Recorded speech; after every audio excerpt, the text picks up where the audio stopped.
ಅರೆ ಕಡಿಮೆ ಹಾಕು ಆದ್ರೆ ಅಸಲಿ ಹಾಕು. MDH ಕಾಶ್ಮೀರಿ ಕೆಂಪು ಮೆಣಸಿನ ಪೌಡರ್. MDH.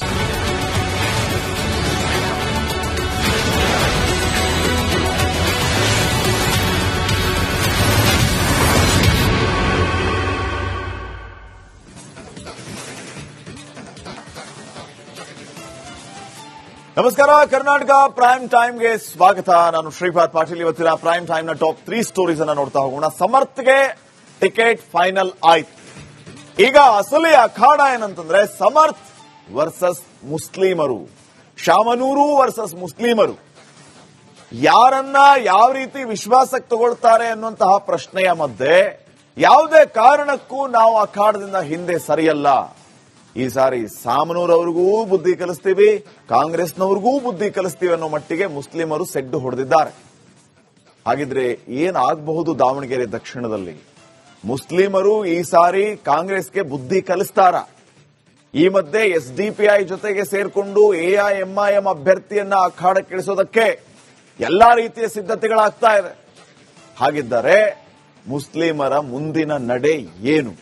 ನಾಳೆ ಕೊನೆ ದಿನ ನಾಮಿನೇಷನ್ಗೆ ಸಯೀದ್ ಪೈಲ್ವಾನ್ ನಾಮಪತ್ರವನ್ನ ವಾಪಸ್ ತಗೋತಾರಾ ಅಥವಾ ಅಖಾಡದಲ್ಲೇ ಉಳಿತಾರಾ ಅನ್ನೋ ಪ್ರಶ್ನೆ ಇದೆ.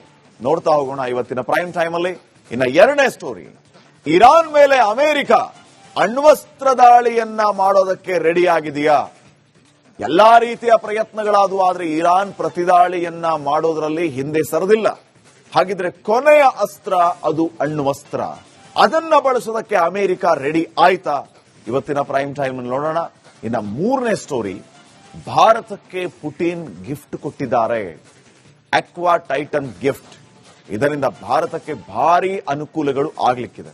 ಏನದು ಗಿಫ್ಟ್ ಅನ್ನೋದರ ವಿವರಣೆಯನ್ನ ಇವತ್ತಿನ ಪ್ರೈಮ್ ಟೈಮ್ ಅಲ್ಲಿ ನೋಡ್ತಾ ಹೋಗೋಣ. ಅದಕ್ಕಿಂತ ಮುಂಚೆ ಈ ಕ್ಷಣದ ಹೆಡ್ಲೈನ್ಸ್. ದಿನೇ ದಿನೇ ರಂಗೇರ್ತಾ ಇದೆ ಉಪಚುನಾವಣೆ. ದಾವಣಗೆರೆಯಲ್ಲಿ ಸಮರ್ಥ್ಗೆ ಕೈಪಡೆ ಮಣೆ, ಬಾಗಲಕೋಟೆಯಲ್ಲಿ ಉಮೇಶ್ಗೆ ಟಿಕೆಟ್ ಘೋಷಣೆ. ದಾವಣಗೆರೆ ಕ್ಷೇತ್ರ ಬಿಟ್ಟುಕೊಟ್ಟ ಮುಸ್ಲಿಮರು, ಸಮರ್ಥ ಸೋತ್ರೆ 2028ಕ್ಕೆ ನಮಗೆ ಟಿಕೆಟ್ ಎಂದ ಜಮೀರ್. ಬಂಡಾಯ ಸ್ಪರ್ಧೆ ಮಾಡ್ತೀನಿ ಅಂತ ಪೈಲ್ವಾನ್ ಗುಟುರು. ಇರಾನ್ ನಡೆಯಿಂದ ಮಿತ್ರರಲ್ಲಿ ಆತಂಕ, ಪರ್ಷಿಯಾ ಮೇಲೆ ಅಣುಬಾಂಬ್ ಹಾಕುತ್ತಾ ಅಮೆರಿಕ. ಅಣ್ವಸ್ತ್ರ ಪ್ರಯೋಗಿಸಿದರೆ ಜಗತ್ತು ಆಗಲಿದೆ ನರಕ. ಮಧ್ಯಪ್ರಾಚ್ಯ ಯುದ್ಧದಿಂದ ಭಾರತ ಹೈರಾಣ, ರಷ್ಯಾದಿಂದ ಮಂಗಳೂರಿಗೆ ಬಂತು ಅಕ್ವಾ ಟೈಟಾನ್. ಸದ್ಯಕ್ಕಿಲ್ಲ ಭಾರತಕ್ಕೆ ತೈಲದ ಟೆನ್ಷನ್. ಸಿಲಿಕಾನ್ ಸಿಟಿಯಲ್ಲಿ car drifting case, Muthappa Rai ಮಗನ ಹಿಂದೆ ಬಿದ್ದ ಪೊಲೀಸ್, ಡ್ರಿಫ್ಟ್ ಮಾಡಿದ ದುಬಾರಿ ಕಾರು ಸೀಸ್.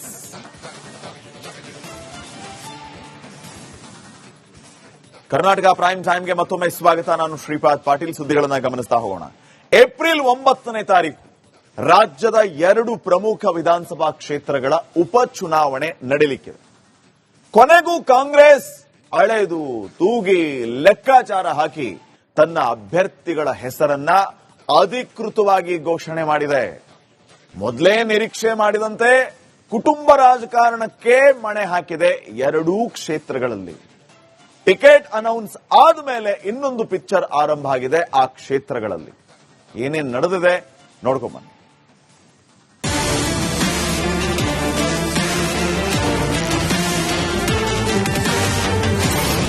ದಿನೇ ದಿನೇ ರಂಗೇರ್ತಾ ಇದೆ ಉಪಚುನಾವಣೆ. ದಾವಣಗೆರೆಯಲ್ಲಿ ಸಮರ್ಥ್ಗೆ ಕೈಪಡೆ ಮಣೆ, ಬಾಗಲಕೋಟೆಯಲ್ಲಿ ಉಮೇಶ್ಗೆ ಟಿಕೆಟ್ ಘೋಷಣೆ. ದಾವಣಗೆರೆ ಹಾಗೂ ಬಾಗಲಕೋಟೆ ಉಪಚುನಾವಣೆ ಕಾಂಗ್ರೆಸ್ ಟಿಕೆಟ್ ಕಗ್ಗಂಟಿಗೆ ತೆರೆ ಬಿದ್ದಿದೆ. ದಾವಣಗೆರೆ ದಕ್ಷಿಣ ಕ್ಷೇತ್ರದಿಂದ ಶಾಮನೂರು ಶಿವಶಂಕರಪ್ಪನವರ ಮೊಮ್ಮಗ ಸಮರ್ಥ ಶಾಮನೂರು ಹಾಗೂ ಬಾಗಲಕೋಟೆಯಲ್ಲಿ HY ಮೇಟಿ ಅವರ ಕಿರಿಯ ಪುತ್ರ ಉಮೇಶ್ ಮೇಟಿಗೆ ಟಿಕೆಟ್ ನೀಡಲಾಗಿದೆ.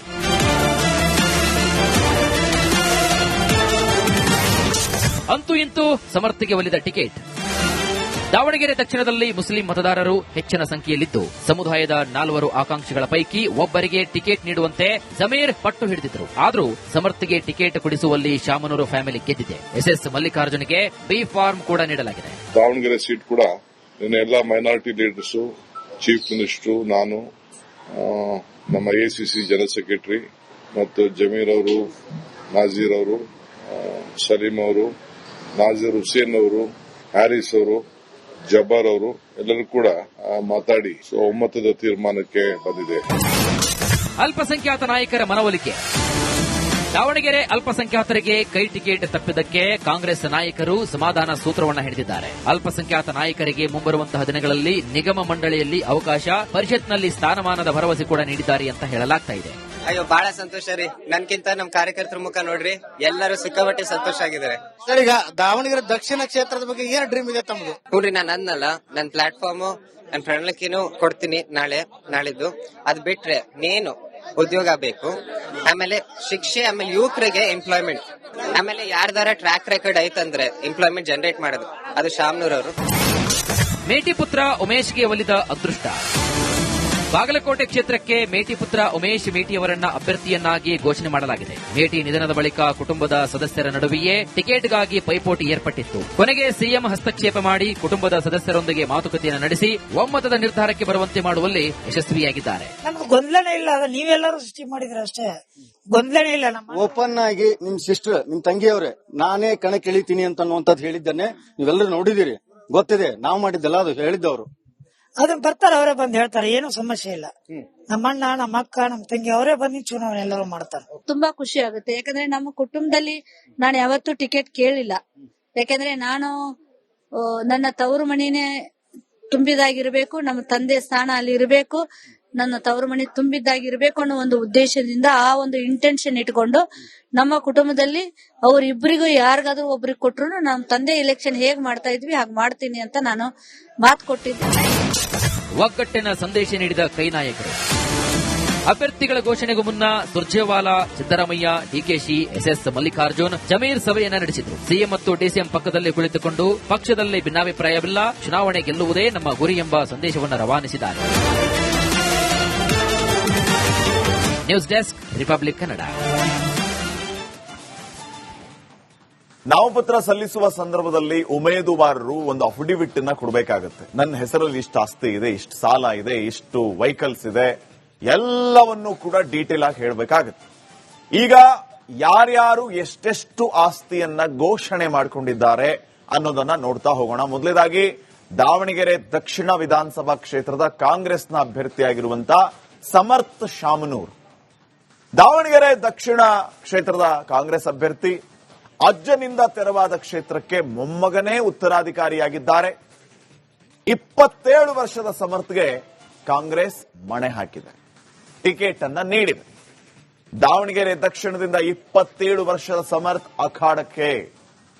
ಸಮರ್ಥ್ ಆಯ್ಕೆಯಾದ್ರೆ ರೆಕಾರ್ಡೇ ಆಗುತ್ತೆ. ಅಂದ್ರೆ ಈಗ ಸದ್ಯಕ್ಕೆ ಅತಿ ಚಿಕ್ಕ ವಯಸ್ಸಿನ ಶಾಸಕರಾಗಿ ಸಮರ್ಥ ಶಾಮನೂರ್ ವಿಧಾನಸಭೆಯಲ್ಲಿ ಇರ್ತಾರೆ. ಲಂಡನ್ ವಿಶ್ವವಿದ್ಯಾಲಯದಲ್ಲಿ ಪದವಿಯನ್ನ ಪಡೆದಿರೋದು ಸಮರ್ಥ ಶಾಮನೂರು. ಕಾಂಗ್ರೆಸ್ನ ಅಭ್ಯರ್ಥಿ ಸಮರ್ಥ್ಗೆ 4.25 ಕೋಟಿ ರೂಪಾಯಿ ಆಸ್ತಿ ಇದೆ. 4.25 ಕೋಟಿ ರೂಪಾಯಿಯ ಒಡೆಯ. 2.17 ಕೋಟಿಯ ಚರಾಸ್ತಿ ಸಮರ್ಥ್ಗೆ ಇದೆ. 2.08 ಕೋಟಿಯ ಕೃಷಿ ಭೂಮಿ ಇದೆ. ಸಚಿವರ ಪುತ್ರ ಸಮರ್ಥ ಹೆಸರಲ್ಲಿ 3 ಕೋಟಿ ಲಕ್ಷ ಸಾಲ ಕೂಡ ಇದೆ. 3 ಕೋಟಿ ಸಾಲ ಕೂಡ ಇದೆ ಅನ್ನುವಂತಹ ಅನೌನ್ಸ್ಮೆಂಟ್ ಅನ್ನ ಮಾಡಿಕೊಂಡಿದ್ದಾರೆ. ಇನ್ನ ಶ್ರೀನಿವಾಸ್ ದಾಸ್ ಕರಿಯಪ್ಪ ಅವರ ವಿಚಾರಕ್ಕೆ ಬಂದ್ರೆ, ಶ್ರೀನಿವಾಸ್ ದಾಸ್ ಕರಿಯಪ್ಪ ದಾವಣಗೆರೆ ದಕ್ಷಿಣ ವಿಧಾನಸಭಾ ಕ್ಷೇತ್ರದ ಬಿಜೆಪಿ ಅಭ್ಯರ್ಥಿ. ಸಮರ್ಥ ಶಾಮನೂರ್ ಅವರ ಅಪೋಸಿಟ್ ಕ್ಯಾಂಡಿಡೇಟ್.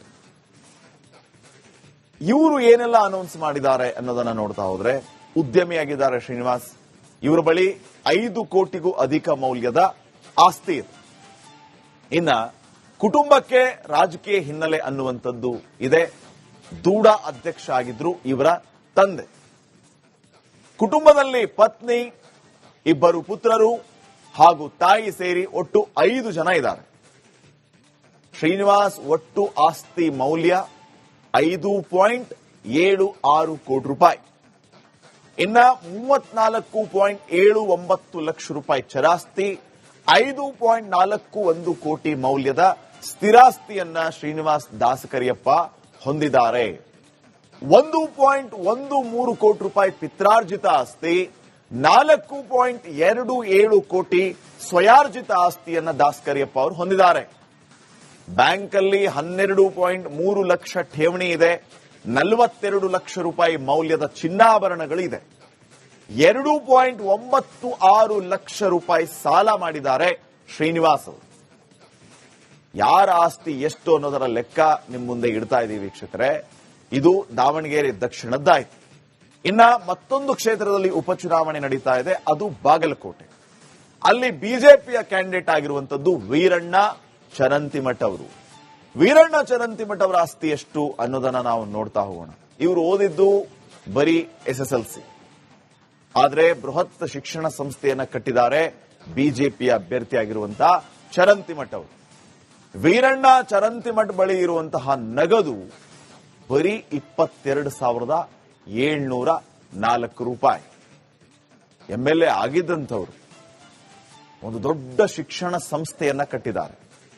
ಅಫಿಡವಿಟ್ ಅಲ್ಲಿ ಏನ್ ಹೇಳಿದ್ದಾರೆ ಅಂತಂದ್ರೆ, ನನ್ನ ಹತ್ರ ಬರೀ 22,704 ರೂಪಾಯಿ ಕ್ಯಾಶ್ ಇದೆ ಅಷ್ಟೇ ಅಂತ ಹೇಳಿದ್ದಾರೆ.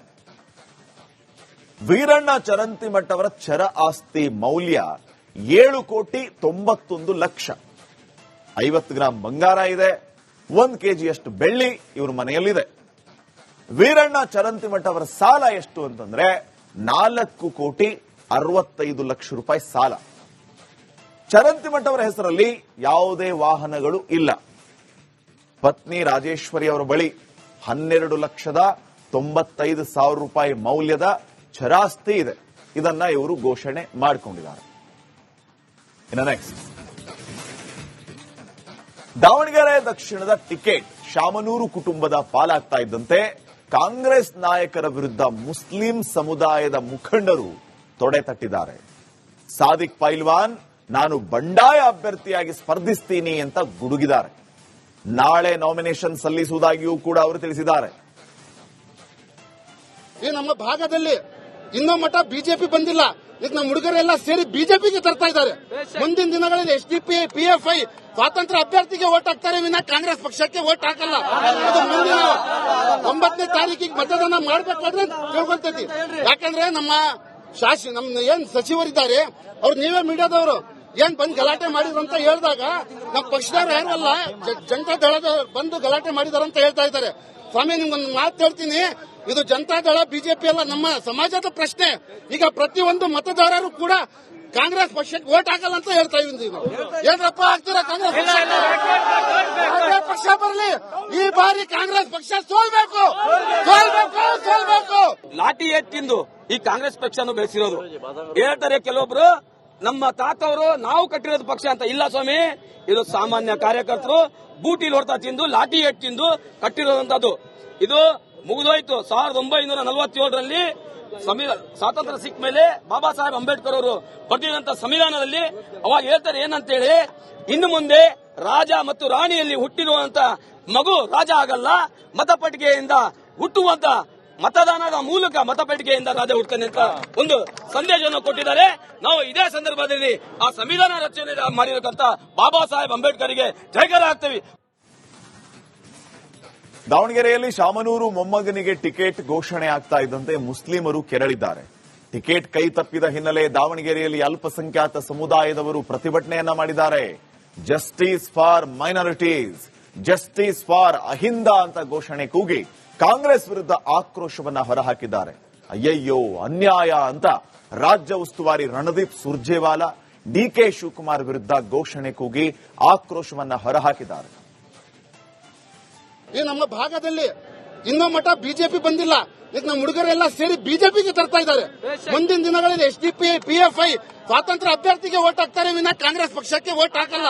ಅದು ಮುಂದಿನ 9ನೇ ತಾರೀಕಿಗೆ ಮತದಾನ ಮಾಡಬೇಕಾದ್ರೆ ತಿಳ್ಕೊಳ್ತೈತಿ. ಯಾಕಂದ್ರೆ ನಮ್ಮ ಏನ್ ಸಚಿವರಿದ್ದಾರೆ ಅವ್ರು ನೀವೇ ಮೀಡಿಯಾದವರು ಏನ್ ಬಂದು ಗಲಾಟೆ ಮಾಡಿದ್ರು ಅಂತ ಹೇಳಿದಾಗ ನಮ್ಮ ಪಕ್ಷದವ್ರು ಯಾರಲ್ಲ ಜನತಾ ದಳದ ಬಂದು ಗಲಾಟೆ ಮಾಡಿದಾರೆ ಅಂತ ಹೇಳ್ತಾ ಇದ್ದಾರೆ. ಸ್ವಾಮಿ ನಿಮ್ಗೊಂದು ಮಾತು ಹೇಳ್ತೀನಿ, ಇದು ಜನತಾ ದಳ ಬಿಜೆಪಿ ಅಲ್ಲ, ನಮ್ಮ ಸಮಾಜದ ಪ್ರಶ್ನೆ. ಈಗ ಪ್ರತಿಯೊಂದು ಮತದಾರರು ಕೂಡ ಕಾಂಗ್ರೆಸ್ ಪಕ್ಷಕ್ಕೆ ವೋಟ್ ಹಾಕಲ್ಲ ಅಂತ ಹೇಳ್ತಾ ಇದ್ದೀವಿ. ಏನಪ್ಪ ಆಗ್ತೀರಾ ಕಾಂಗ್ರೆಸ್ ಪಕ್ಷ ಬರಲಿ, ಈ ಬಾರಿ ಕಾಂಗ್ರೆಸ್ ಪಕ್ಷ ಸೋಲ್ಬೇಕು. ಲಾಠಿ ಎತ್ತಿಂದು ಈ ಕಾಂಗ್ರೆಸ್ ಪಕ್ಷನು ಬೆಳೆಸಿರೋದು. ಹೇಳ್ತಾರೆ ಕೆಲವೊಬ್ರು ನಮ್ಮ ತಾತವರು ನಾವು ಕಟ್ಟಿರೋದು ಪಕ್ಷ ಅಂತ ಇಲ್ಲ ಸ್ವಾಮಿ. ಇದು ಸಾಮಾನ್ಯ ಕಾರ್ಯಕರ್ತರು ಬೂಟಿಲ್ ಹೊಡ್ತಾ ತಿಂದು ಲಾಠಿ ಏಟ್ ತಿಂದು ಕಟ್ಟಿರೋದಂತದ್ದು. ಇದು ಮುಗಿದೋಯ್ತು. 1947ರಲ್ಲಿ ಸ್ವಾತಂತ್ರ್ಯ ಸಿಕ್ಕ ಮೇಲೆ ಬಾಬಾ ಸಾಹೇಬ್ ಅಂಬೇಡ್ಕರ್ ಅವರು ಬರೆದಿದಂತ ಸಂವಿಧಾನದಲ್ಲಿ ಅವಾಗ ಹೇಳ್ತಾರೆ ಏನಂತೇಳಿ. ಸಮರ್ಥ್ ಅವರಿಗೆ ಈ ಚುನಾವಣೆ ಕೇಕ್ ವಾಕ್ ಅಂತೂ ಆಗಕ್ ಸಾಧ್ಯನೇ ಇಲ್ಲ. ಮುಸ್ಲಿಮರನ್ನ ವಿಶ್ವಾಸಕ್ಕೆ ತಗೊಂಡ್ರೆ ಲೀಡ್ ಅಲ್ಲಿ ಗೆಲ್ತಾರೆ, ಇಲ್ಲ ನೋಡೇ ಬೇಡ ಅಂತ ಪ್ರತಿಷ್ಠೆಯಾಗಿ ತಗೊಂಡ್ರೆ ಸವಾಲಾಗುತ್ತೆ. ಅದರಲ್ಲಿ ಯಾವುದೇ ರೀತಿಯ ಸಂಶಯ ಇಲ್ಲ. ಈಗ ಟಿಕೆಟ್ ಅಂತ ಸವಾಲು ಬಂದಾಗ, ಚಾಲೆಂಜ್ಗಳು ಬಂದಾಗ ಟಿಕೆಟ್ ಅನ್ನ ತಗೊಂಡು ಗೆದ್ರು. ಆದ್ರೆ ಈಗ ಅಸಲಿ ಫೈಟ್ ಇರೋದು ಮುಸ್ಲಿಂ ಸಮುದಾಯವನ್ನ ವಿಶ್ವಾಸಕ್ಕೆ ತಗೊಳ್ಳೋದು. ಅದನ್ನ ಮಾಡಿದ್ರೆ ಇವ್ರು ಗೆದ್ದಂತೆ ಲೆಕ್ಕ. 2026ರ ಬೈ ಎಲೆಕ್ಷನ್ ನಲ್ಲಿ ಸಮರ್ಥ್ಗೆ ಕಾಂಗ್ರೆಸ್ ಮಣೆ ಹಾಕಿದ್ದು. ಆದ್ರೆ ನಿನ್ನೆಯ ಮೀಟಿಂಗ್ ನಲ್ಲಿ ಜಮೀರ್ ಹಲವು ಪ್ರಶ್ನೆಗಳನ್ನ ಮಾಡಿದಾರಂತೆ. ಈ ಬಾರಿ ಶಾಮನೂರು ಕುಟುಂಬಕ್ಕೆ ಕ್ಷೇತ್ರ ಬಿಡುತ್ತೇವೆ, ಓಕೆ ಒಪ್ಕೋತೀವಿ. ಹೈಕಮಾಂಡ್ ಮುಂದೆ 4 ಷರತ್ತುಗಳನ್ನ ಇಟ್ಟಿದ್ದಾರೆ ಜಮೀರ್. ಏನೇನದು? ಈ ಸಾರಿ ನಾವು ಬಿಟ್ಟು ಕೊಡ್ತೀವಿ ಕ್ಷೇತ್ರನ, ಆದರೆ ಹಲವು ಷರತ್ತುಗಳು. ಷರತ್ತು ನಂಬರ್ 1, ಒಂದು ವೇಳೆ ಸಮರ್ಥ್ ಸೋಲು ಕಂಡ್ರೆ, ಸೋತ್ರೆ ಅನ್ನುವಂತ ಪ್ರಶ್ನೆಯನ್ನ ಜಮೀರ್ ಇಟ್ಟಿದ್ದಾರೆ. ಷರತ್ತು ನಂಬರ್ 1 ನಲ್ಲಿ ಅವ್ರೇನಾದ್ರೂ ಸೋತ್ರು ಅಂದ್ರೆ ಈ ಚುನಾವಣೆಯಲ್ಲಿ 2028ಕ್ಕೆ ಮುಸಲ್ಮಾನ್ ಅಭ್ಯರ್ಥಿಗೇನೆ ಟಿಕೆಟ್ ಕೊಡಬೇಕು. ಇದು 1ನೇ ಷರತ್ತು. ಷರತ್ತು ನಂಬರ್ 2, ರಾಜ್ಯಸಭಾ ಪರಿಷತ್ ಚುನಾವಣೆಯಲ್ಲಿ ಆದ್ಯತೆಯನ್ನ ನೀಡಬೇಕು ಮುಸ್ಲಿಂ ಸಮುದಾಯಕ್ಕೆ. ಮುಸಲ್ಮಾನರಿಗೆ ಕಾಂಗ್ರೆಸ್ ಪಕ್ಷ ಆದ್ಯತೆಯನ್ನ ಕೊಡಲೇಬೇಕು. ಇನ್ನು ಷರತ್ತು ನಂಬರ್ 3, ನಿಗಮ ಮಂಡಳಿಗಳ ನೇಮಕಾತಿಯಲ್ಲಿ ಪ್ರಾತಿನಿಧ್ಯವನ್ನ ನೀಡಬೇಕು ಮುಸ್ಲಿಂ ಸಮುದಾಯಕ್ಕೆ ಅಂತ ಹೇಳಿ 3ನೇ ಷರತ್ತನ್ನ ಇಟ್ಟಿದ್ದಾರೆ. 4ನೇ ಷರತ್ತು, ಸಂಪುಟ ಪುನರ್ರಚನೆಯ ಸಂದರ್ಭದಲ್ಲಿ ಮುಸ್ಲಿಮರಿಗೆ ಹೆಚ್ಚಿನ ಸ್ಥಾನ ಕೊಡಬೇಕು ಅನ್ನುವಂಥದ್ದು ಕೂಡ ಇವರ 4ನೇ ಷರತ್ತಾಗಿದೆ. ನಿನ್ನೆ ರಾಜೀನಾಮೆ ಕೊಟ್ಟು ಬಿಡ್ತೀನಿ ನಾನು ಮುಸ್ಲಿಂ ಅಭ್ಯರ್ಥಿಯನ್ನ ಮಾಡಲಿಲ್ಲ ಅಂತಂದ್ರೆ ಅಂತ ಇವರೇನೋ ಹೇಳಿದ್ರಂತೆ. ಅವಾಗ ಸುರ್ಜೇವಾಲಾ ಅಂದ್ರಂತೆ, ನಾವು ಯಾರ ಅಧಿಕಾರವನ್ನ ಕಸ್ಕೊಳ್ಳಕ್ಕೆ ಅಥವಾ ಅಧಿಕಾರ ಕೊಡೋಕೆ ಇಲ್ಲಿ ಬಂದಿಲ್ಲ, ನಿಮಗೆ ರಾಜೀನಾಮೆ ಕೊಡುವ ಆಸಕ್ತಿ ಇದ್ರೆ ಯು ಕ್ಯಾನ್ ಗೋ ಅಹೆಡ್ ಅಂದ್ರಂತೆ. ರಾಜೀನಾಮೆ ಕೊಡಿ ಅಂದ್ರಂತೆ, ನಿಮ್ ಇಷ್ಟ ಬೇಕಿದ್ರೆ ಕೊಡಿ ಅಂದ್ಬಿಟ್ರಂತೆ.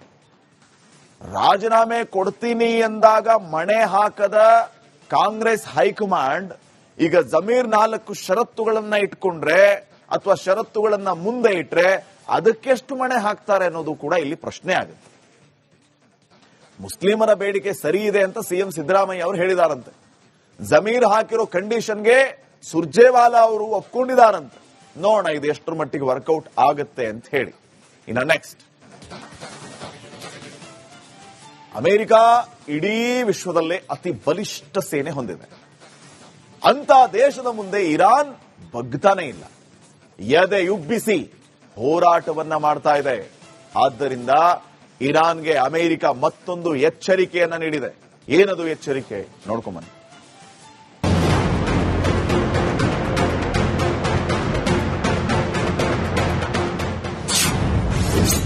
48 ಗಂಟೆಗಳಲ್ಲಿ ಹಾರ್ಮುಜ್ ತೆರೆಯದಿದ್ರೆ ನಾಶ. ಇರಾನ್ಗೆ ಧಮಕಿ ಹಾಕಿದ ದೊಡ್ಡಣ್ಣ ಡೊನಾಲ್ಡ್ ಟ್ರಂಪ್. ಅಮೆರಿಕ ಅಧ್ಯಕ್ಷ ಡೊನಾಲ್ಡ್ ಟ್ರಂಪ್ ಇರಾನ್ಗೆ ಕಠಿಣ ಎಚ್ಚರಿಕೆಯನ್ನು ನೀಡಿದ್ದಾರೆ. ಟೆಹರಾನ್ 48 ಗಂಟೆಗಳ ಒಳಗೆ ಹಾರ್ಮುಜ್ ಜಲಸಂಧಿಯನ್ನ ಸಂಪೂರ್ಣವಾಗಿ ತೆರೆಯದಿದ್ರೆ ಇರಾನಿನ ವಿದ್ಯುತ್ ಸ್ಥಾವರಗಳ ಮೇಲೆ ದಾಳಿ ನಡೆಸುವುದಾಗಿ ಬೆದರಿಕೆಯನ್ನ ಹಾಕಿದ್ದಾರೆ.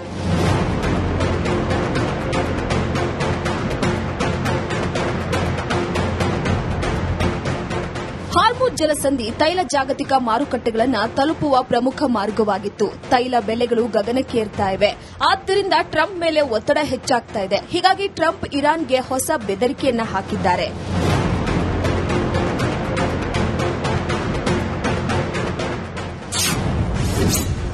ಹಾರ್ಮುಜ್ ಜಲಸಂಧಿಯು ಇಡೀ ಜಗತ್ತಿಗೆ ಅನಿವಾರ್ಯ. ಇದು ಇರಾನ್ ಓಮನ್ ನಡುವಿನ 55 ಕಿಲೋಮೀಟರ್ ಅಗಲದ ಜಲಸಂಧಿ. ಹಾರ್ಮುಜ್ ಪರ್ಷಿಯನ್, ಕೊಲ್ಲಿ, ಅರೇಬಿಯನ್ ಸಮುದ್ರವನ್ನ ಬೇರ್ಪಡಿಸುತ್ತೆ.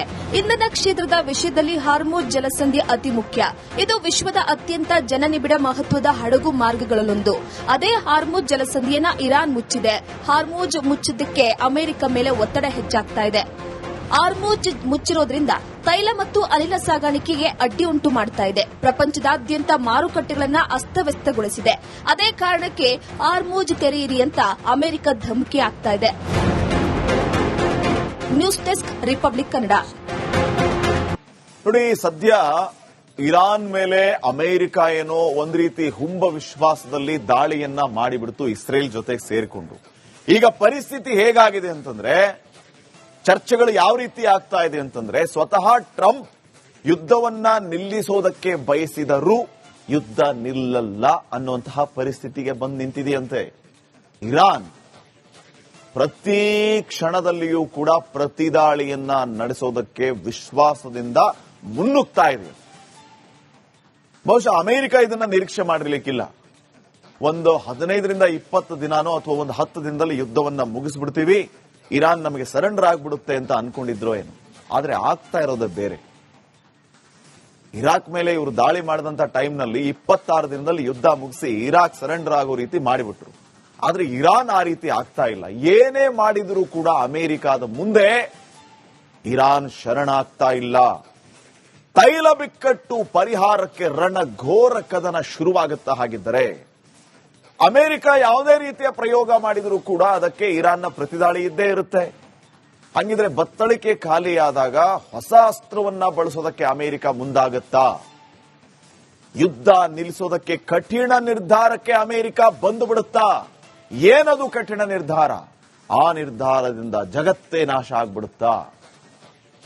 ಇರಾನ್ ಮೇಲೆ ಅಣು ಬಾಂಬ್ ಹಾಕುತ್ತಾ ಅಮೆರಿಕ? ಮೂರನೇ ಮಹಾಯುದ್ಧಕ್ಕೆ ಮುನ್ನುಡಿಯನ್ನ ಬರೀತಾ ಆಗಿದ್ರೆ ಕೊಲ್ಲಿ ಕದನ.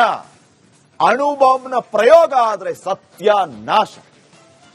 ರಣರಂಗವನ್ನ ಪ್ರವೇಶಿಸಿದ ಇಂಗ್ಲೆಂಡ್ನ ಪ್ರಬಲ ಜಲಾಂತರ್ಗಾಮಿ, ಅಣ್ವಸ್ತ್ರ ಶಕ್ತಿಯನ್ನ ಹೊಂದಿರೋದು ಈ ಇಂಗ್ಲೆಂಡ್ನ ಸಬ್ಮೆರಿನ್. ಇದು ಈಗ ಅಖಾಡಕ್ಕೆ ಬಂದಿದೆ. ಹಾಗಿದ್ರೆ ಅರೇಬಿಯನ್ ಸಮುದ್ರದಲ್ಲಿ ಸನ್ನದ್ಧವಾಗಿ ನಿಂತ ಈ ಸಬ್ಮೆರಿನ್ನಿಂದ ಅಣು ಬಾಂಬ್ ಲಾಂಚ್ ಆಗ್ಬಿಡುತ್ತಾ? ಆ ರೀತಿಯ ಸಿದ್ಧತೆಗಳು ನಿಜಕ್ಕೂ ಆಗ್ತಾ ಇದೆಯಾ? ಟೋಮಾಹಾಕ್ ಬಾಂಬ್ ಹೊತ್ತಿರುವಂತದ್ದು ಈ ಜಲಾಂತರ್ಗಾಮಿಸ್. ಇವೆಲ್ಲ ಸನ್ನದ್ಧವಾಗಿ ನಿಂತಿವೆ ಅಲ್ಲಿ. ಹಾರ್ಮೋಜ್ ಜಲಸಂಧಿ ಮುಕ್ತ ಆಗದೇ ಇದ್ರೆ ಇರಾನ್ ಮೇಲೆ ಈ ರೀತಿಯ ದಾಳಿಯನ್ನ ಮಾಡೋದಕ್ಕೆ ಅಮೆರಿಕ ಈಗ ಡಿಸೈಡ್ ಮಾಡಿದೆಯಂತೆ. ಇಂಗ್ಲೆಂಡಿಂದ ಬರೋಬ್ಬರಿ 5500 ಕಿಲೋಮೀಟರ್ ಸಂಚರಿಸಿ ಈಗ ಈ ನೌಕೆ ಬಂದು ನಿಂತಿದೆ. ಅಣು ಬಾಂಬ್ ಪ್ರಯೋಗ ಮಾಡಿದರೆ ಇರಾನ್ ಸುಮ್ಮನೆ ಇರುತ್ತಾ? 450 ಕೆಜಿ ಯುರೇನಿಯಂ, ಆ ಯುರೇನಿಯಂ ಅನ್ನ ಬಂಕರ್ ಅಲ್ಲಿ ಇಟ್ಕೊಂಡು ಈಗ ಇರಾನ್ ಕೂತಿದೆಯಂತೆ. ಅದರ ಪ್ರಯೋಗಗಳು ಆಗೋದಕ್ಕೆ ಆರಂಭ ಆದರೆ ನಿಜಕ್ಕೂ ದೊಡ್ಡ ದೊಡ್ಡ ಅವಾಂತರಗಳೇ ಜಗತ್ತಿನಲ್ಲಿ ಸೃಷ್ಟಿಯಾಗುತ್ತೆ. ವೀಕ್ಷಕರೇ, ನೋಡೋಣ ಏನೇನು ಆಗುತ್ತೆ, ಎಲ್ಲಿ ಹೋಗಿ ನಿಲ್ಲುತ್ತೆ ಇದು ಅಂತ ಹೇಳಿ. ಇರಾನ್ನಲ್ಲಿ ಇಸ್ಲಾಮಿಕ್ ಆಡಳಿತವನ್ನ ಅಂತ್ಯಗೊಳಿಸೋದಕ್ಕೆ ಅಮೆರಿಕ ಹಾತೊರೆಯುತ್ತಿದೆ. ಇದೀಗ ಅಣು ಸ್ಥಾವರಗಳನ್ನ ಗುರಿಯಾಗಿಸಿ ದಾಳಿಯೂ ನಡೆದಿದೆ. ಈ ದಾಳಿಗಳಿಂದ ಇರಾನ್ ಕೆರಳಿದೆ. ಅದು ಹಾಕಿದ ಧಮಕಿಗೆ ಇಡೀ ಮಧ್ಯಪ್ರಾಚ್ಯ ಬೆಚ್ಚಿ ಬಿದ್ದಿದೆ.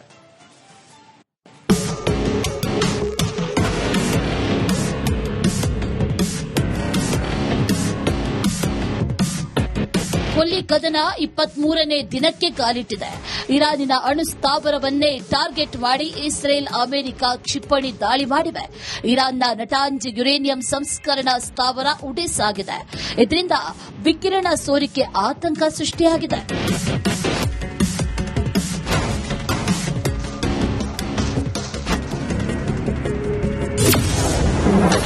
ಪವರ್ ಪ್ಲಾಂಟ್ ಮುಟ್ಟಿದ್ರೆ ಅಮೆರಿಕವನ್ನ ಬಿಡಲ್ಲ. ಕೊನೆಗೂ ಬ್ರಹ್ಮಾಸ್ತ್ರವನ್ನ ಹೊರತೆಗೆಯುತ್ತ ಇರಾನ್.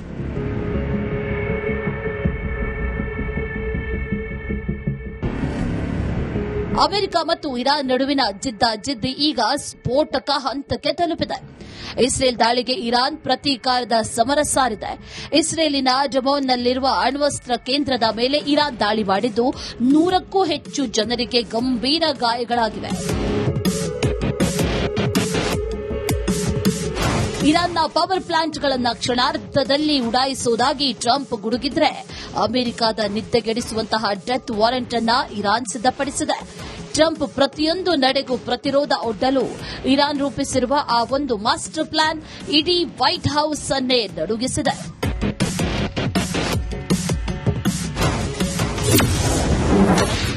ಅಮೆರಿಕ ಇಸ್ರೇಲ್ ವಿರುದ್ಧ ಇರಾನ್ ಕೆಂಡ ಕಾರ್ತಿದೆ. ನಮ್ಮ ಇಂಧನ ಮೂಲ ಸೌಕರ್ಯಗಳ ಮೇಲೆ ದಾಳಿ ಮಾಡಬೇಡಿ, ದಾಳಿ ಮಾಡಿದ್ರೆ ಅಮೆರಿಕ ಮತ್ತು ಅದರ ಮಿತ್ರ ರಾಷ್ಟ್ರಗಳಿಗೆ ನರಕ ತೋರಿಸ್ತೀವಿ.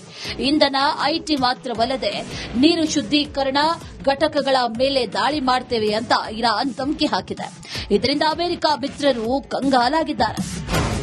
ಮಧ್ಯಪ್ರಾಚ್ಯದಲ್ಲಿ ನೀರೇ ಇಲ್ಲ. ಅವರು ಸಮುದ್ರದ ನೀರು ಶುದ್ದೀಕರಿಸಿ ಕುಡಿಯಲು, ಕೃಷಿಗೆ ಬಳಸ್ತಾರೆ.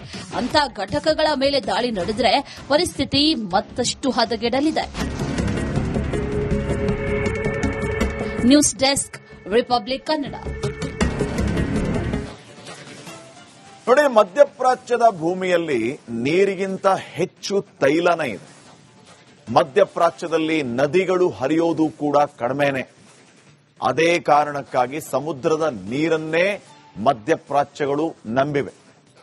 ಅಲ್ಲಿ ಬಾವಿ ತೆಗೆದ್ರೆ ತೈಲನೇ ಬರುತ್ತೆ, ನಮ್ಮ ಕಡೆ ಎಲ್ಲ ಬಾವಿ ತೆಗೆದ್ರೆ ನೀರು ಬರುತ್ತೆ.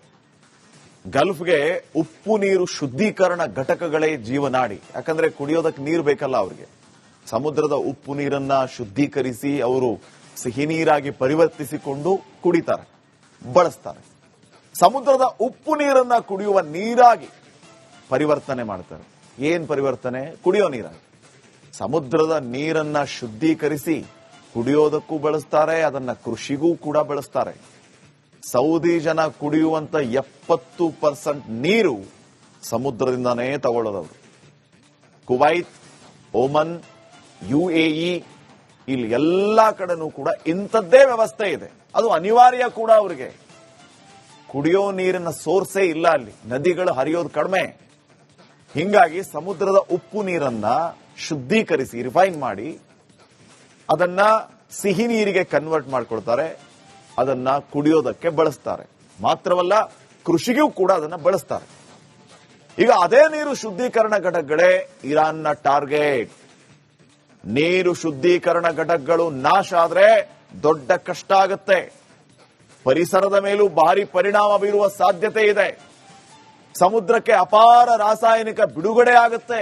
ಆ ಪ್ಲಾಂಟ್ಗಳ ಮೇಲೇನೆ ಅಟ್ಯಾಕ್ ಮಾಡಿದ್ರೆ ರಾಸಾಯನಿಕ ಬಿಡುಗಡೆ ಆಯಿತು ಅಂದ್ರೆ ಜೀವ ಜಗತ್ತಿಗೆ ಹಾನಿ ನಿಶ್ಚಿತ.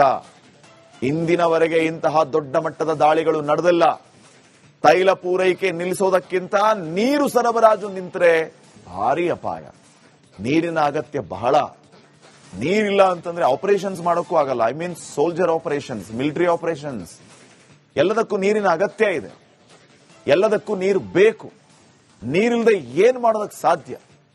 ಹಿಂಗಾಗಿ ಅಂತ ನೀರಿನ ಶುದ್ದೀಕರಣ ಘಟಕಗಳನ್ನೇ ಇವರು ಟಾರ್ಗೆಟ್ ಮಾಡಿಕೊಂಡು ಅಟ್ಯಾಕ್ ಮಾಡಿದ್ರೆ ಮುಂದೆ ಭಾರಿ ತೊಂದರೆಗಳು ಆಗತ್ತೆ ಅನ್ನುವಂಥದ್ರ ತಾತ್ಪರ್ಯ ಇದೆ.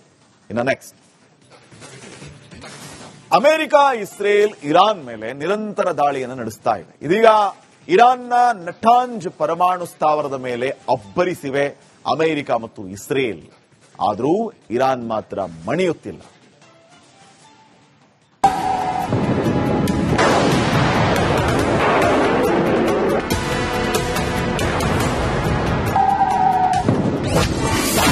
ಪರಮಾಣು ಸ್ಥಾವರದ ಮೇಲೆ ಮಿತ್ರರ ದಾಳಿ. ಇಸ್ರೇಲ್ ಅಮೆರಿಕ ಅಬ್ಬರಕ್ಕೆ ಇರಾನ್ ಗಲಿಬಿಲಿ. ಮಧ್ಯಪ್ರಾಚ್ಯದಲ್ಲಿ ಯುದ್ಧದ ಜ್ವಾಲೆ ದಿನದಿಂದ ದಿನಕ್ಕೆ ಭೀಕರವಾಗ್ತಾ ಇದೆ. ಇರಾನ್ನ ಬೆನ್ನೆಲುಬಿನಂತಿರುವಂತಹ ನಟಾಂಜ್ ಪರಮಾಣು ಸ್ಥಾವರದ ಮೇಲೆ ಅಮೆರಿಕ, ಇಸ್ರೇಲ್ ದಾಳಿಯನ್ನು ನಡೆಸಿವೆ. ಇರಾನ್ ನಾಶಕ್ಕೆ ತಂತ್ರ. ನಟಾಂಜ್ ಪರಮಾಣು ಸ್ಥಾವರದ ಮೇಲೆ ದಾಳಿ ಮಾಡಿ ಅಮೆರಿಕ, ಇಸ್ರೇಲ್ಗಳು ಇರಾನಿನ ಶಕ್ತಿ ಕೇಂದ್ರಕ್ಕೆ ಹೊಡೆತವನ್ನು ಕೊಟ್ಟಿವೆ. ರಾಜಧಾನಿ ಟೆಹರಾನ್ನಿಂದ 220 ಕಿಲೋಮೀಟರ್ ದೂರದ ನಟಾಂಜ್ನಲ್ಲಿ ಯುರೇನಿಯಂ ಅನ್ನ ಸಂಸ್ಕರಣೆ ಮಾಡಲಾಗ್ತಾ ಇತ್ತು. ಅಂತ ಸ್ಥಾವರದ ಮೇಲೆ ದಾಳಿ ನಡೆದಿದೆ. ಅದೃಷ್ಟವಶಾತ್ ಸ್ಥಾವರದಲ್ಲಿ ಯಾವುದೇ ವಿಕಿರಣ ಸೋರಿಕೆ ಪತ್ತೆಯಾಗಿಲ್ಲ. ಇನ್ನು 2025ರ ಯುದ್ಧದಲ್ಲೂ ಕೂಡ ನಟಾಂಜ್ ಮೇಲೆ ಅಟ್ಯಾಕ್ ಆಗಿತ್ತು. F-15 fighter jet ಹೊಡೆದುರುಳಿಸಿದ Iran. 48 ಗಂಟೆಗಳಲ್ಲಿ ಹಾರ್ಮುಜ್ ಜಲಸಂಧಿಯನ್ನ ತೆರೆಯುವಂತೆ ಟ್ರಂಪ್ ಗಡುವು ನೀಡಿದ ಬೆನ್ನಲ್ಲೇ ಇರಾನ್ ಸೇನೆ ಅಬ್ಬರಿಸಿದೆ. ಹಾರ್ಮುಜ್ ಜಲಸಂಧಿ ಬಳಿ F-15 ಫೈಟರ್ ವಿಮಾನಗಳನ್ನ ಹೊಡೆದುರುಳಿಸಿದ್ದೇವೆ ಅಂತ ಇರಾನ್ ಹೇಳಿಕೊಂಡಿದೆ. ಇಸ್ರೇಲ್ ಮೇಲೆ ಮತ್ತೆ ಇರಾನ್ ರಣಭೀಕರ ದಾಳಿ. ಇರಾನ್ ಸೇನೆ ಇಸ್ರೇಲಿನ ಜನವಸತಿ ಪ್ರದೇಶಗಳ ಮೇಲೆ ಮಿಸೈಲ್ಗಳ ಮಳೆಯನ್ನ ಸುರಿಸಿದೆ. ಟೆಲ್ ಅವೀವ್ ಮೇಲೆ IRGCಯಿಂದ ಕ್ಷಿಪಣಿ ದಾಳಿ ಮಾಡಿದ್ದು 16 ಜನರಿಗೆ ಗಾಯಗಳಾಗಿವೆ. Bureau report, Republic Kannada. Iran ಜೊತೆಗಿನ ಯುದ್ಧ ಅಮೆರಿಕಕ್ಕೆ ಭಾರಿ ದುಬಾರಿ ಆಗ್ತಾ ಇದೆ. F-35 ಯುದ್ಧ ವಿಮಾನಗಳನ್ನ ಇರಾನ್ ಗುರಿ ಮಾಡಿತು. ಈ F-35 ಯುದ್ಧ ವಿಮಾನದ ಬೆಲೆ, ಒಂದು F-35 ಯುದ್ಧ ವಿಮಾನದ ಬೆಲೆ ಬರೋಬ್ಬರಿ 700 ಕೋಟಿ ರೂಪಾಯಿ. ಅಂತ 4-5 F-35ಗಳಿಗೆ ಇರಾನ್ ಈಗಾಗಲೇ ಹಾನಿ ಮಾಡಿ ಆಗಿದೆ. ಜೋರ್ಡಾನ್ನ ವಾಯುನೆಲೆಯಲ್ಲಿ ದೊಡ್ಡ ಪ್ರಮಾಣದ ಹಾನಿಯಾಗಿದೆ ಅಮೆರಿಕನ್ನರಿಗೆ. ಅಲ್ಲಿದ್ದ ಥಾಡ್ ಮಿಸೈಲ್ ಸಿಸ್ಟಮ್ ಅನ್ನ ಗುರಿ ಮಾಡಿಕೊಂಡಿತ್ತು ಇರಾನ್. ಒಂದು ಥಾಡ್ ಏರ್ ಡಿಫೆನ್ಸ್ ನ ಬೆಲೆ $485 ಮಿಲಿಯನ್.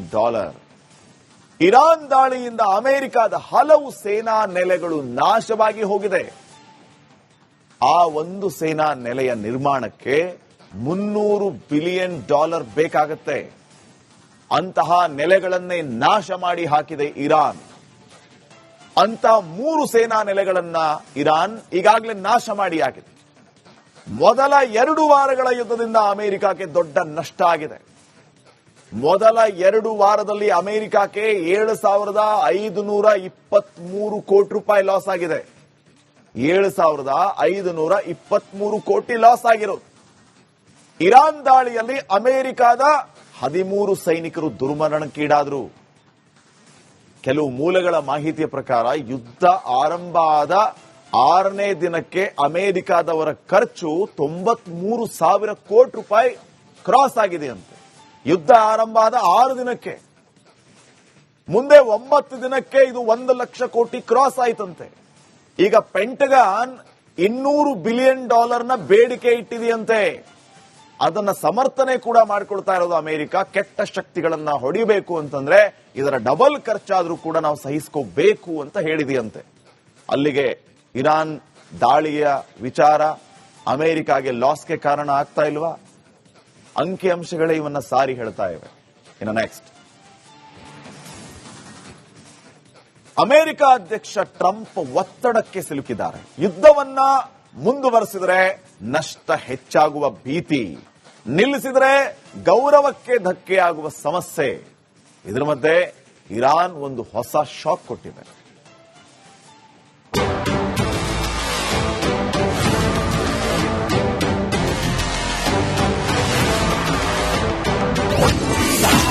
ಡಿಯಾಗೋ ಗಾರ್ಸಿಯಾಗೆ ಹೊಡೆದ ಇರಾನ್. ದೂರದಲ್ಲಿದ್ದರೂ ಅಮೆರಿಕಕ್ಕೆ ಟೆನ್ಷನ್ನೋ ಟೆನ್ಷನ್.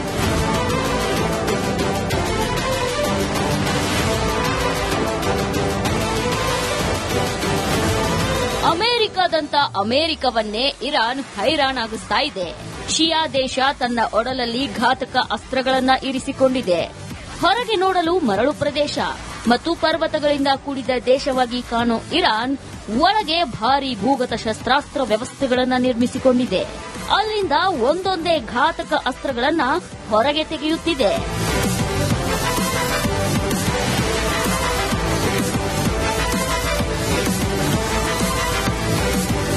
ಇರಾನ್ ಹಲವು ವರ್ಷಗಳಿಂದ ಯುದ್ಧದ ಸಿದ್ಧತೆ ಮಾಡಿಕೊಂಡು ಬಂದಿದೆ.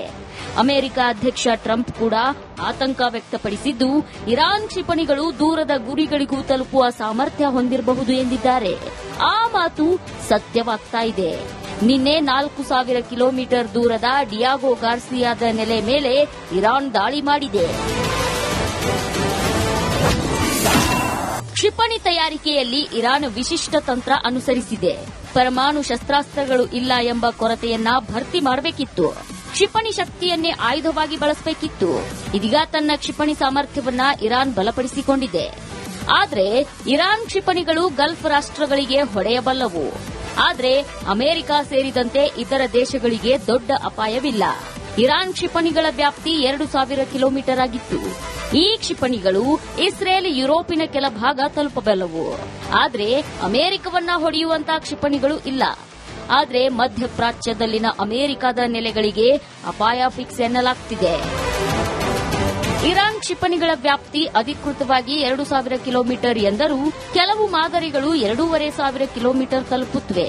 ಇರಾನ್ ಮತ್ತು ಅಮೆರಿಕ ನಡುವಿನ ಅಂತರ ಸುಮಾರು 10,000 ಕಿಲೋಮೀಟರ್ ಇರೋದ್ರಿಂದ ನೇರ ದಾಳಿ ಮಾಡಲು ಖಂಡಾಂತರ ಕ್ಷಿಪಣಿ ಬೇಕು. ಅಂತ ಕ್ಷಿಪಣಿ ತಯಾರಿಸಿದ್ರೆ ಅಮೆರಿಕಾಗೆ ಅಪಾಯ fix. News desk, Republic Kannada. ಹಾಗಿದ್ರೆ ಮತ್ತಷ್ಟು ಆಕ್ರಮಣಕಾರಿ ಹೆಜ್ಜೆಯನ್ನ ಇಡೋದು ಅಮೆರಿಕಾಗೆ ಅನಿವಾರ್ಯ ಆಯ್ತಾ ಅಥವಾ ಅನಿವಾರ್ಯ ಪರಿಸ್ಥಿತಿಯನ್ನ ಅವರೇ ತಂದುಕೊಂಡ್ರ? ಖರ್ಗ್ ದ್ವೀಪವನ್ನ ವಶಕ್ಕೆ ಪಡೆದುಕೊಳ್ಳೋದಕ್ಕೆ ಎಲ್ಲಾ ರೀತಿಯ ಪ್ಲಾನ್ ಅನ್ನ ಅಮೆರಿಕ ಮಾಡ್ತಾ ಇದೆ. ಇವರು ಒಂದೊಂದು ದೇಶವನ್ನ ಟಾರ್ಗೆಟ್ ಮಾಡಿಕೊಂಡ್ರೆ ಅಲ್ಲಿನ ಖನಿಜ ಸಂಪತ್ತನ್ನ ಟಾರ್ಗೆಟ್ ಮಾಡಿಕೊಳ್ಳೋದು ಇವ್ರ ಉದ್ದೇಶ. ವೆನಿಜುವೆಲಾನ ಏನಕ್ಕೆ ಹೊಡೆದ್ರು? ಈಗ ಈ ಒಂದು ಪ್ಲೇಸ್ ಅನ್ನ ಕೂಡ ಯಾಕೆ ಟಾರ್ಗೆಟ್ ಮಾಡ್ಕೊಳ್ತಾ ಇದ್ದಾರೆ? ಇವೆಲ್ಲವೂ ಕೂಡ ಅವರ ದೂರಾಲೋಚನೆ.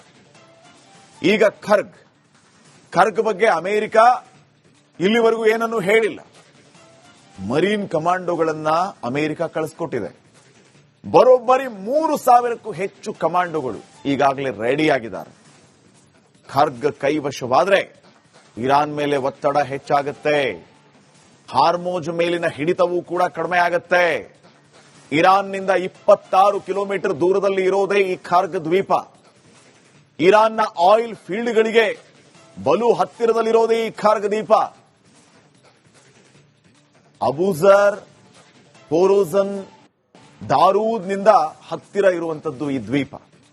ಸಮುದ್ರದೊಳಗಿನ ಪೈಪ್ಲೈನ್ನಿಂದ ತೈಲ ಬರುತ್ತೆ. ಪೈಪ್ಲೈನ್ನಿಂದ ಖಾರ್ಗ್ ಟರ್ಮಿನಲ್ಗೆ ಆ ತೈಲ ಬರೋದು. ಅದೇ ದ್ವೀಪವನ್ನ ಟಾರ್ಗೆಟ್ ಮಾಡಿಬಿಟ್ರೆ ಅಥವಾ ತಮ್ಮ ವಶಕ್ಕೆ ತಗೊಂಡ್ಬಿಟ್ರೆ, ಈ ಅಮೆರಿಕ ವೆನಿಜುವೆಲಾದ ಉದಾಹರಣೆ ಕೊಡ್ತಿದ್ನಲ್ಲ, ಗ್ರೀನ್ಲ್ಯಾಂಡ್, ವೆನಿಜುವೆಲಾ, ಡೆನ್ಮಾರ್ಕ್, ಇವೆಲ್ಲವನ್ನು ಕೂಡ ಇಂಥ ಉದ್ದೇಶದಿಂದಲೇ ಅಮೆರಿಕ ಟಾರ್ಗೆಟ್ ಮಾಡಿದ್ದು. ಅಲ್ಲಿನ ಖನಿಜ ಸಂಪತ್ತನ್ನ ಟಾರ್ಗೆಟ್ ಮಾಡಿದ್ದು.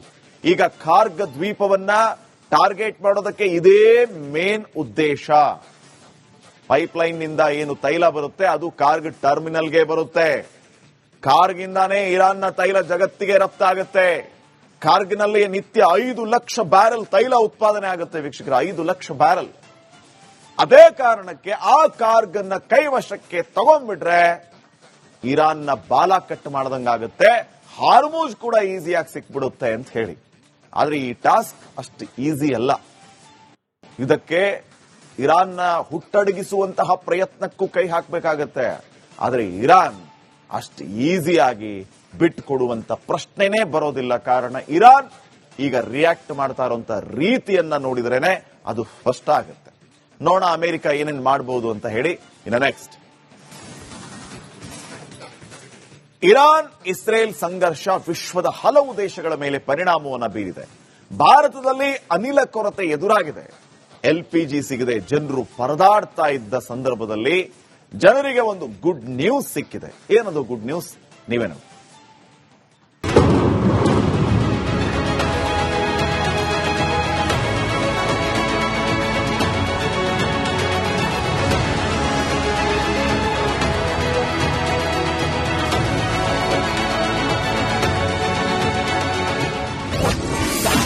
ಗ್ಯಾಸ್ ಸಂಕಷ್ಟದ ನಡುವೆ ಮೂಡಿತು ಹೊಸ ಬೆಳಕು. ಮಂಗಳೂರು ಆಗಮಿಸಿತು ರಷ್ಯಾದ ತೈಲ ಹಡಗು. ಮಧ್ಯಪ್ರಾಚ್ಯದಲ್ಲಿ ನಡೆಯುತ್ತಿರುವ ಘನಘೋರ ಯುದ್ಧದ ಎಫೆಕ್ಟ್ಗೆ ಗ್ಯಾಸ್ ಎಮರ್ಜೆನ್ಸಿ ಉಂಟಾಗಿ ಜನರು ಕಂಗಾಲಾಗಿದ್ದಾರೆ. ಸಿಲಿಂಡರ್ ಸಂಕಷ್ಟದ ನಡುವೆ ಹೊಸತೊಂದು ಆಶಾಕಿರಣ ಮೂಡಿದೆ. ರಷ್ಯಾದ ತೈಲ ಹಡಗು ಅಕ್ವಾ ಟೈಟನ್ ಮಂಗಳೂರಿಗೆ ಆಗಮಿಸಿದೆ.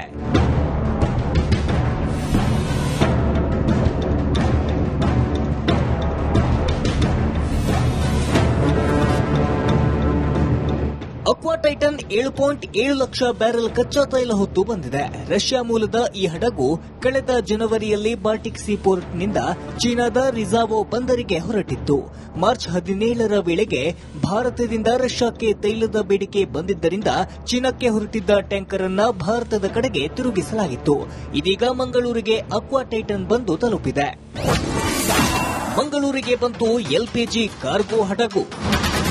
ಅಮೆರಿಕದಿಂದಲೂ ಮಂಗಳೂರಿಗೆ ಎಲ್ಪಿಜಿ ಕಾರ್ಗೋ ಹಡಗು ಬಂದಿದೆ. ವಿದೇಶದಿಂದ ಕರ್ನಾಟಕಕ್ಕೆ ಆಗಮಿಸಿದ ಮೊದಲ ಎಲ್ಪಿಜಿ ಹಡಗು ಇದಾಗಿದೆ. ಅಮೆರಿಕದ ಟೆಕ್ಸೋಮ್ನಿಂದ ಎಲ್ಪಿಜಿ ಹೊತ್ತು ಪಿಕ್ಸಿಲ್ ಪೈನೀರ್ ಹಡಗು ಎಂಟ್ರಿ ಕೊಟ್ಟಿದೆ. 16,714 ಮೆಟ್ರಿಕ್ ಟನ್ ಎಲ್ಪಿಜಿಯನ್ನ ಕಾರ್ಗೋ ಶಿಪ್ ಹೊತ್ತು ತಂದಿದೆ.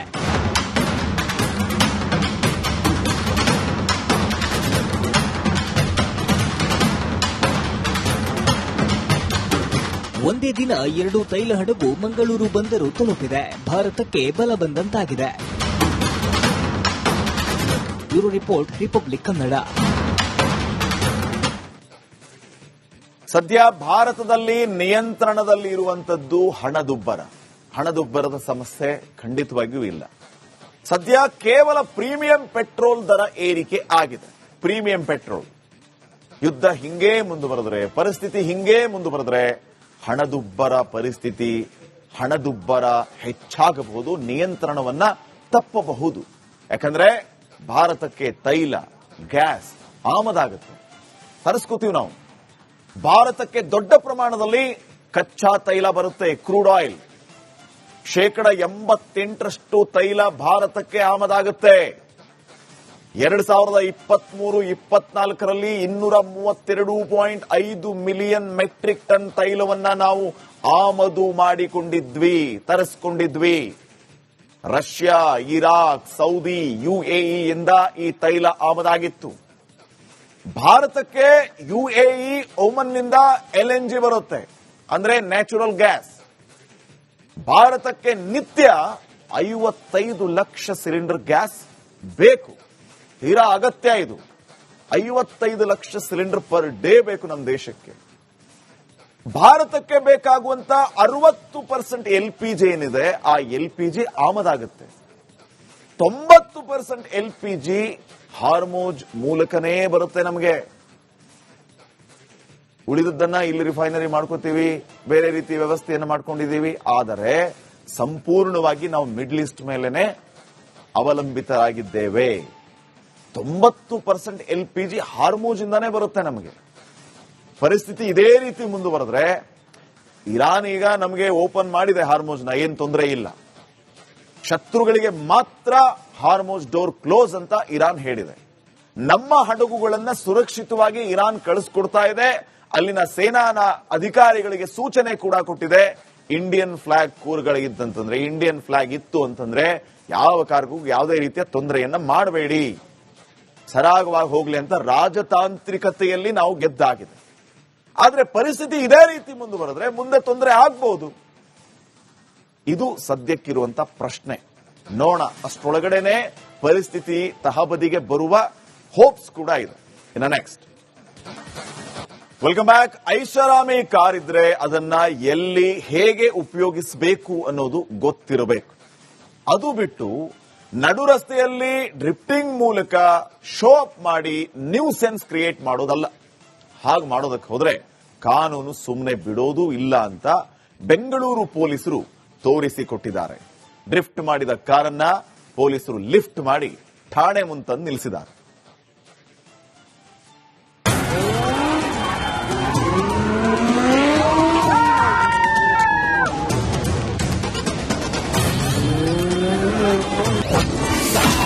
ಮಾಜಿ ಡಾನ್ ಪುತ್ರನಿಂದ ನಡು ರಸ್ತೆಯಲ್ಲಿ car drifting.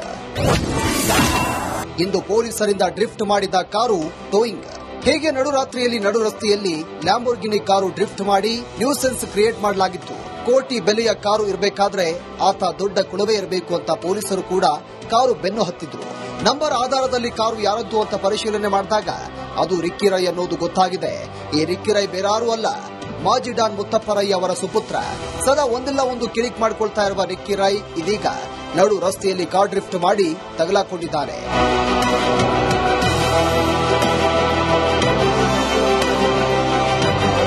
Anil Kumble circle ಬಳಿ ಈ ರೀತಿ ತನ್ನ ಲ್ಯಾಂಬರ್ಗಿನಿ ಕಾರು ತಂದು ಡ್ರಿಫ್ಟ್ ಮಾಡಿದ ರಿಕ್ಕಿ ರೈ ಮೆತ್ತಗೆ ಮನೆ ಸೇರ್ಕೊಂಡಿದ್ದ. ಆದರೆ ವಿಡಿಯೋ ಸಾಮಾಜಿಕ ಜಾಲತಾಣದಲ್ಲಿ ಹರಿದಾಡ್ತಾ ಇದ್ದಂತೆ ಪೊಲೀಸರು ಕಾರು ಮಾಲೀಕನ ಹುಡುಕಾಟ ನಡೆಸಿದ್ದಾರೆ.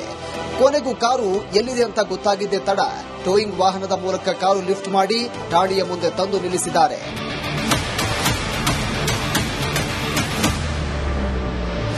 ಸದ್ಯ ಲ್ಯಾಂಬೋರ್ಗಿನಿ ಕಾರು ಕಬ್ಬನ್ ಪಾರ್ಕ್ ಸಂಚಾರಿ ಪೊಲೀಸ್ ಠಾಣೆಯಲ್ಲಿ ತಂದು ನಿಲ್ಲಿಸಲಾಗಿದೆ. ರಿಕ್ಕಿ ರೈಗೆ ಕಾನೂನು ಪ್ರಕಾರವಾಗಿ ಪೊಲೀಸರು ನೋಟಿಸ್ ಜಾರಿ ಮಾಡಿದ್ದಾರೆ. ಕಾನೂನಿನಲ್ಲಿ ಅದೆಷ್ಟು ಫೈನ್ ಇದೆಯೋ ಅಷ್ಟು ಕಟ್ಟಿ ಕಾರು ಬಿಡಿಸಿಕೊಂಡು ಹೋಗಬೇಕಿದೆ. ಕೋಟಿಯ ಕಾರು ಇದ್ದವನಿಗೆ ಫೈನ್ ಕಟ್ಟೋ ಕಾಸು ದೊಡ್ಡದಾಗದು. ಆದರೆ ಕನಿಷ್ಠ ಕಾರನ್ನ ಎಲ್ಲಿ ಹೇಗೆ ಉಪಯೋಗಿಸಬೇಕು ಅನ್ನೋ ಕಾಮನ್ ಸೆನ್ಸ್ ಇರಬೇಕು ಅಷ್ಟೇ. ಹೀಗಂತ ಜನ ಮಾತನಾಡಿಕೊಳ್ತಿದ್ದಾರೆ. ಕ್ಯಾಮರಾಮ್ಯಾನ್ ಮಂಜು ದೇವನಹಳ್ಳಿ ಜೊತೆ Abhishek Jaishankar, crime bureau, republic Kannada. ಇದಾಗಿತ್ತು ಇವತ್ತಿನ ಕರ್ನಾಟಕ ಪ್ರೈಮ್ ಟೈಮ್. ನೋಡ್ತಾ ಇರಿ ರಿಪಬ್ಲಿಕ್ ಕನ್ನಡ. ಇದು ನಿಮ್ಮ ಧ್ವನಿ. ನಮಸ್ಕಾರ.